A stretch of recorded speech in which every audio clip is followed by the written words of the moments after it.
All right, we're going to welcome you back to the Principals Podcast today. We have a very special guest here in Coach Hewitt.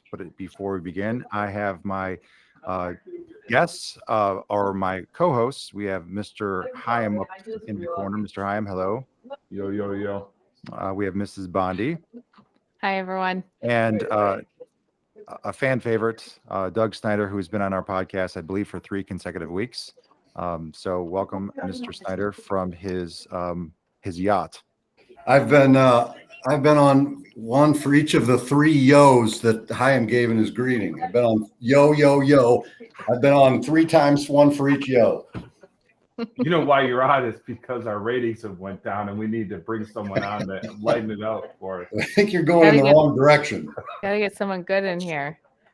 Well, we're going to have a very great guest today, Mitch Hewitt. He has been on our show multiple times. Probably one of our best times is when we were having a meeting with the birthday boy, Chad Morawski, and he was in his garage during the pandemic. We were asking him lots of Wow. questions. That seems like a lifetime ago. As much as this is season 3, episode 15, this is like our 87th podcast. And so we are live from Chardon High School, from the large study hall that Mitch Hewitt is gathering in with Brad McGovern. He is in the cafeteria. And so Gotta get there Brad he is, in there. all messed up.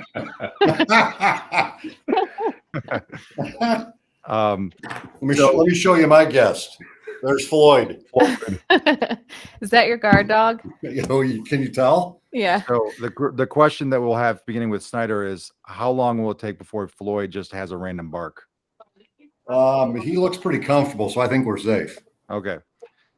We want to welcome Mitch Hewitt to the show today. Coach Hewitt, how are you?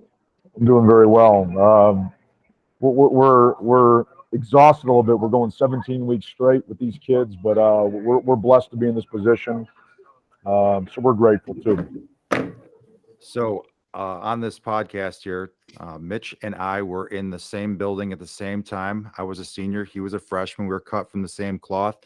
Coach, the last 2 years, you've had many barriers that you had to overcome, and one that which were not really overcome yet. First, it was the quarantine, and then it was COVID, all the regulations, the stipulations, the change. And then as we get into the school year, there was COVID on top of restoring our field. And there's been many obstacles in front of you. The culture of Chardon High School football for over 40 years, you said it a while ago, that over those years, we've really just had a sustainable 3-coach system. And the culture has already been established. How have you been able to maintain all that you do through the chaos and the noise? We have a great staff here, both, and I'm not just saying this because I'm sitting in front of you, but administration-wise, there's a lot of support. My coaching staff, from varsity down to 7th grade, we have 24 coaches involved in shaping young people's lives, and most of them are doing it for pretty much free.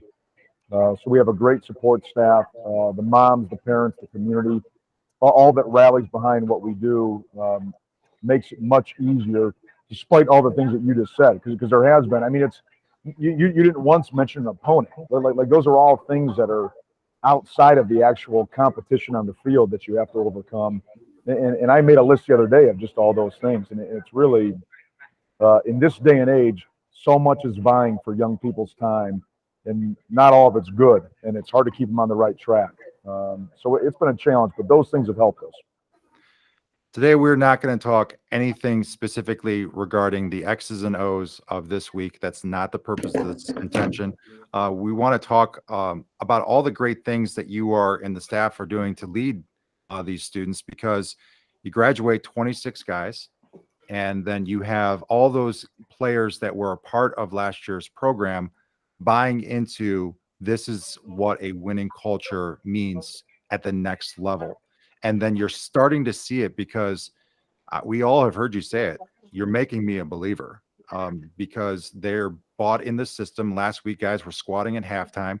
You're seeing all the work that they're doing, but you're also trying to remind them to be good people. So What have you noticed out of this year's leadership that they saw and recognized either they were a part of it or they are becoming that from Great last year? question. Great question. I don't know that I put my finger on it totally. They're not a super vocal group. But again, when you're only returning 5 starters out of 22 spots, there's great concern at the beginning of the year. But something about these kids, and this is no knock on 2020 because they got the ring and they've earned it. But there's something about the 2021 class who's already played one more additional game. They're 13-0, and they had a bullseye and a target on their backs the entire time. So what 2020 did is unique.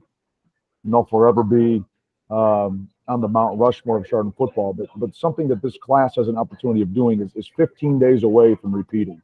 We're an hour and a half of practice this week from a kickoff tomorrow night between another great program. But these kids have put us in position to be successful. And I mean, it's great players, don't get me wrong. But there's a unique leadership style that they have that's different than 2020 that we haven't quite put our finger on yet. But for sure, it's culture. I mean, they believe in what we do. I think we prepare kids as good as any program around for all the different adversity. But it's still ultimately them executing on a Friday night. One of my favorite guys to watch, I mean, there's tons to watch. I like watching Sean Carr, like he is like a 170-pound bulldozer. You like watching what McDonald can do, the athleticism of Sulka, but the nifty work that some of the kids like Heath Fetchick brings, and also some of those guys on the O-line and the defensive line, they're not the biggest kids, but they are technically working on the right moves at the right time. So Yeah. I got to give a shout out right now early to all your staff, because there's a lot of brainchild that goes out there. You're able to manage the system, but you have such a great coaching staff with Landys and Navs and Buyuklia, along with some grads coming back with Cam. Great work in establishing the culture. The Coach O is an absolute legend. I've been fortunate to be around some of the greatest coaches in college football, and obviously Coach Meyer in the NFL. And there is almost no one better than what Bill Overton does with our linemen. Because you're exactly right. They're not the biggest, they're not the fastest, they're not the strongest, but they execute at a high level. And that's 41 years of coaching. And he has a presence at almost 70 years old that still engages and connects with kids. A lot of times you think it passes you by after a certain point in your life. And Coach O has been able to capture something that not everyone has, not everyone can possess. And he's really changed the offensive line. You're right about all the other coaches. Very fortunate to have these people on staff. Isn't it amazing to watch the evolution of Coach Overton from when we played to where he is now, because he's still as intense, but then he has a loving heart, more so today than ever before. Like he says it differently. Yeah. He's got an intensity, but he looks everyone in the eyes. He knows everyone by their first name. He doesn't admonish. He encourages. He's irreplaceable. Like I'll be replaced. Everyone else on my staff will be replaced at some point in time. Coach O, I don't know if you can replace him. And it's a blessing to have him for the time that we've been there.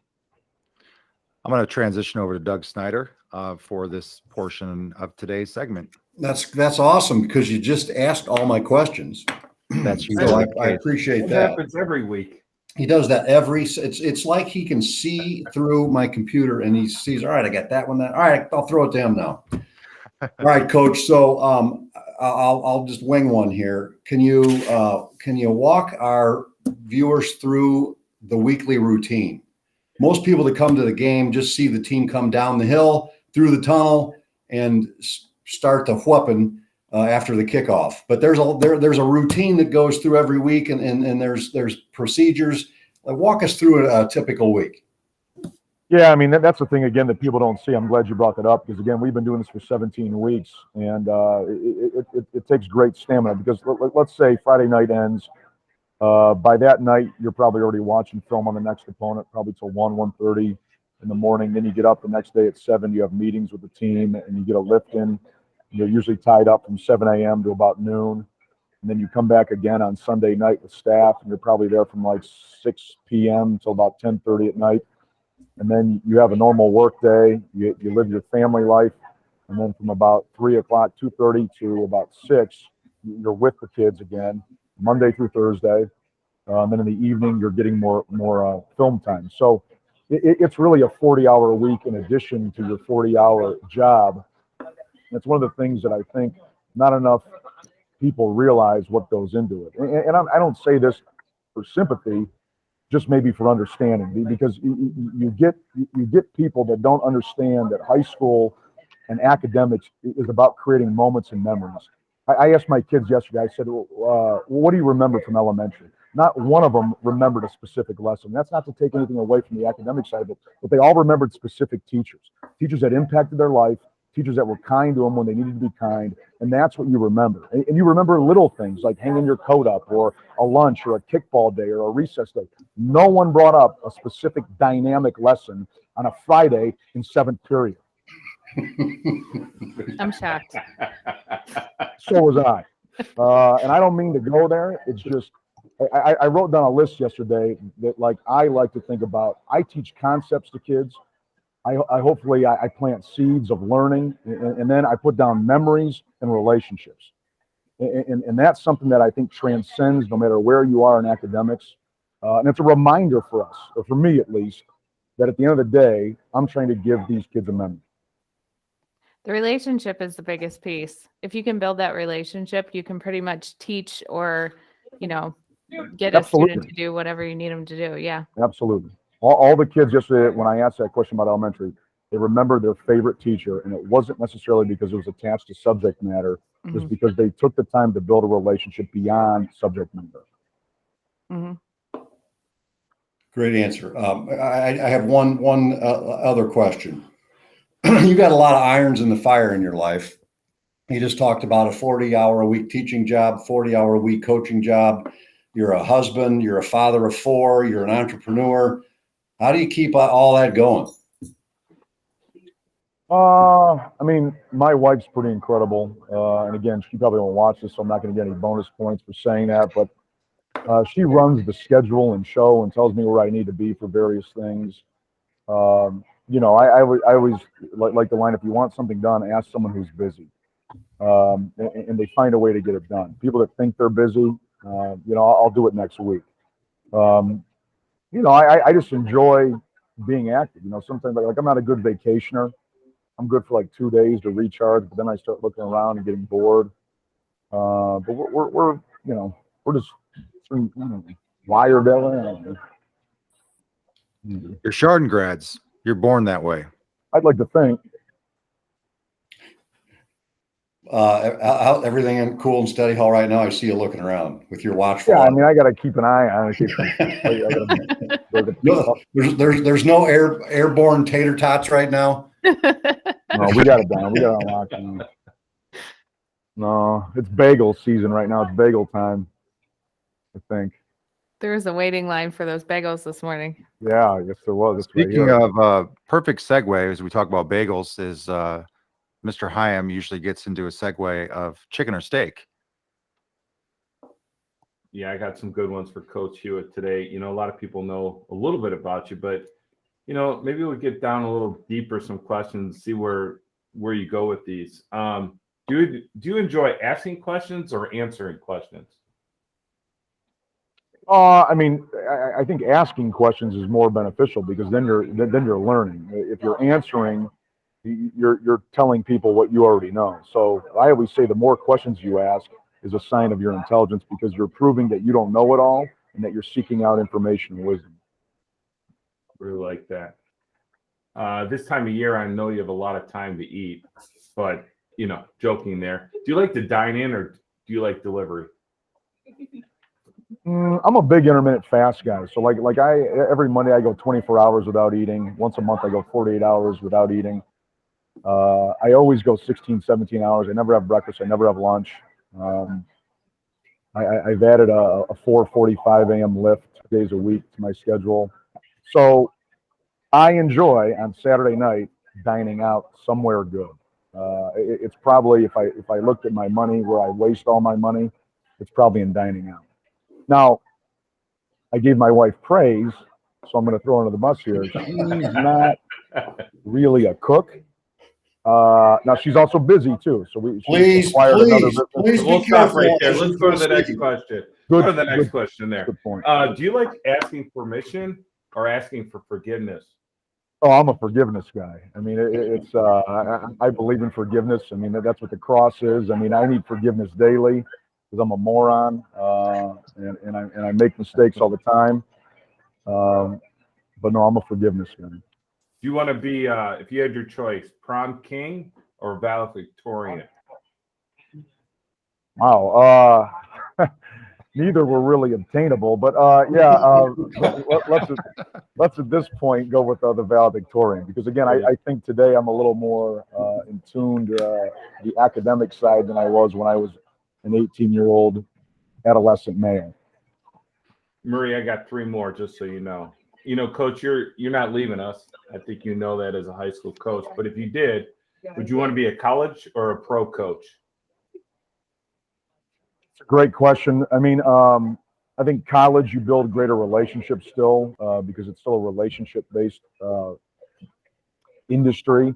The NFL is a business. So if you talk to Coach Meyer, like he says, it's 24 hours a day, 7 days a week, just football. You know, they're not going out there kissing the you-know-whats of 17 and 18-year-olds, somehow great they are on their social media, patting them on the back, walking into like living rooms and trying to like convince someone to go to their school. So I think I'd like to try the NFL league, just because I think high school is very similar to college. It's a constant tending to the flock and all that stuff. So NFL. You've been around a lot. You watch a lot of sports, and you know playing on holidays is a big deal. Would you rather play on Thanksgiving or New Year's Day? That's a good question. I got married in college. A side note, and my first Christmas married, I spent in a hotel with my brothers because we played the Motor City Bowl, which is the day after Christmas. And I told my teammates, you know, I'm going to have 40 more years to spend with my wife. This is a unique opportunity to spend with you. It's been 18 years since we practiced on Thanksgiving. We have 48 minutes to earn that right, which is a privilege. People were shocked. They're like, you guys practice on Thanksgiving? Like outside? Yeah. You know, parents don't complain. I go, no, it's a privilege to still be playing 24 hours away from the Final Four. New Year's Eve would be cool, but I'm going to go with Thanksgiving. Sorry for the long answer. No, absolutely. Coach, to the last one. This is, you know, we all know this isn't you, but you have to pick one. You want to be remembered as a legendary coach or a legendary player? I don't think of it that way. I think of it someday when the Lord calls me home, that the funeral home has enough seats for the lives that we've impacted, and I think that's the ultimate final testament to the lives we've lived and the relationships we've built. So you know, all the other titles fade. Can't take them with you, but relationships can last longer than our lives can. Well said. Mrs. Bondi, why don't you give me a little reflection of your observations this year coming back home to being a Hilltopper watching high school football? It's been awesome to be able to be involved in that aspect and see what's happening on the field, off the field. I see the relationships being built with the students, and that's what's really key. There are a lot of students from time to time that are in my office, and we're talking about different classes and which classes they're connecting with and that they enjoy. And a lot of times it's one of yours, Mitch, and more so for the conversations that are had. They always liked the conversations that are occurring in there, which leads me to, so you and Murray were in high school together. Give a brief picture of what kind of a student both of you were, if you can, from your perspective. Tell us a little bit more about senior Doug Murray and freshman Mitch Hewitt. I can't completely. Before you do, I think it would be wise to remind you that Mr. Murray can assign you various duties. For sure, yeah. I can't speak to Coach or Mr. Murray's. I'm sure he had a lot more hair. And he probably was a better student than me. I think I was an underachiever. I figured out later in life that, hey, books and all this stuff were like kind of important. But yeah, I mean, that's like a daily reminder of like who we're dealing with. You know what I mean? Like it's, kids all mature at different levels, and it's. I think it's helped me a little bit to understand that, because I don't know that I was like the first one to mature when I was in 9th grade. So I have a little bit more patience and understanding. I got it. For the record, Takes for all time. the listeners out there, Doug Murray, the principal of Chardon High School, graduated Chardon High School with a 2.98, and then That was probably graduated wrong, man. college with a 3.8. Yeah. So I matured in college. Very similar to me. I was it very is involved. possible. I think Yeah. we both were very involved, not just in athletics, but we're just like in our communities, and whether we're involved in churches or work, we had the whole experience. So Mitch, we appreciate you being on today's podcast. I want to make sure we close with we speak about gratitude. It is Thanksgiving coming up next week. And I want everyone just take a moment to think about someone you want to give gratitude for. I can make it very simple. I started a new tradition yesterday in my office. I have a little book that every person that walks in is going to sign my book, basically saying that they have been my guests for the day. So I started at 11 o'clock yesterday afternoon, because I'm like, there's tons of kids in here all the time, either getting candy, saying hello. So for the 19 students that have visited me since 11 a.m. yesterday, they're getting a shout out. And for probably the 34 more that are going to be in today, all the students, when I walk around, it is great. They have new high fives for me, new handshakes. And again, it goes back down the relationship. So shout out to all the students. I agree. I'm going to give a shout out to Doug Heim. I heard he has a birthday coming up soon. Oh, But he is a spreadsheet really? master. Doug Heim can create a spreadsheet, compose data in a matter of seconds. So he's keeping us all on track this year. I'll go next. I have two quick shout outs. First, I'd like to give a quick shout out to Doc Leone. He's our football team doctor, the Snyder family physician. He does so much for our kids and for our program behind the scenes, attends practice and just monitors the well-being of a lot of us. So shout out to him.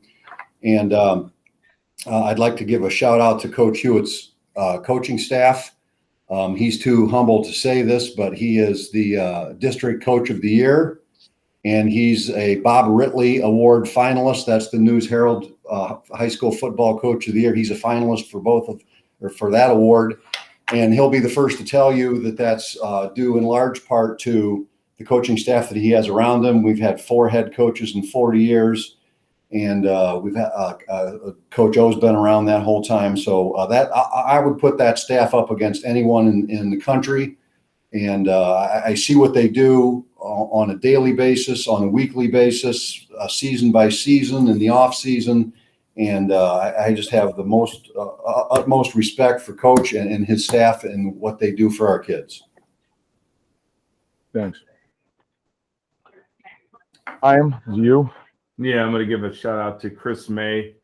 Chris May seems to be in our building all day, every day now. Everything seems to be breaking, and he's putting things together. So shout out to Chris May for all the work he's doing to keep our building running. My list, again, is my staff. Administration, again, I'm not saying this because I'm on with you guys, but I know enough other coaches who are in other buildings, and everything is made more difficult and complicated, despite all their additional hours spent. Sometimes it seems like the people that invest the most amount of time, it becomes the most difficult for them. Where if you're part of the 7:15 a.m. show up and the 2:30 a.m. departure crew, like life can be easy. So like I've always tried to reward people that invest more time in the things that make things happen. Our community is unbelievable. We traveled last week, had a big crowd, a great student section. we really deep down, we have great kids here. They're not perfect, just like we're not perfect. But there's nowhere else I'd rather be.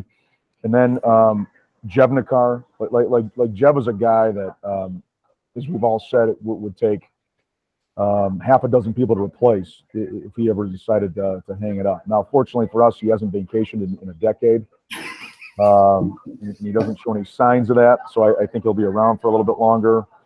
But our moms and our parents would be the last shout out that I have too, because every Thursday night we're gonna have team meal in here, about $1,000. They set it all up, and it's 25 minutes of 70 some kids scarfing down food, and it's cleaned up before you know it. And we appreciate those people.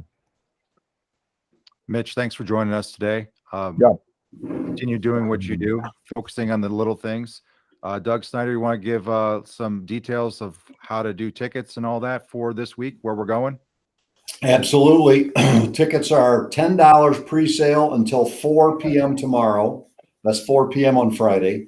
ohsaa.org/tickets. ohsaa.org/tickets. And you can find our game on there. They're $10 until 4 o'clock on Friday. And then they bump up to $12. So Ravenna's 45 minutes away. Unlike last week, and the Girard people were great, but there is just so much parking available around the stadium down there. Get there early. We are the home team. We have the larger size or bleachers. Let's fill that baby up and let's get it done. Hey, can we get one last look at Mr. McGovern? McGovern, they want you to give a wave. Hey, McGovern made the podcast. Hey, Yep. he can't Like hear. Top Gun. He can't You got hear, but ask Maverick him, and Iceman here. ask him how the kids are doing today. How are the kids been behaving? Yeah. All right. And there Well, you have it. we appreciate all of you. Again, bring the noise, and we'll see everyone Friday night. Hey, we're supposed to get some snow tonight, We are. so maybe it could stay up Oh. here and not be down there. I think it's supposed to, but Anyway, snow day? All right. hey, it would be the first in a long time. So everyone have a wonderful day, and go Toppers. Amen. Toppers. Thank you. Go Toppers, beat Dover.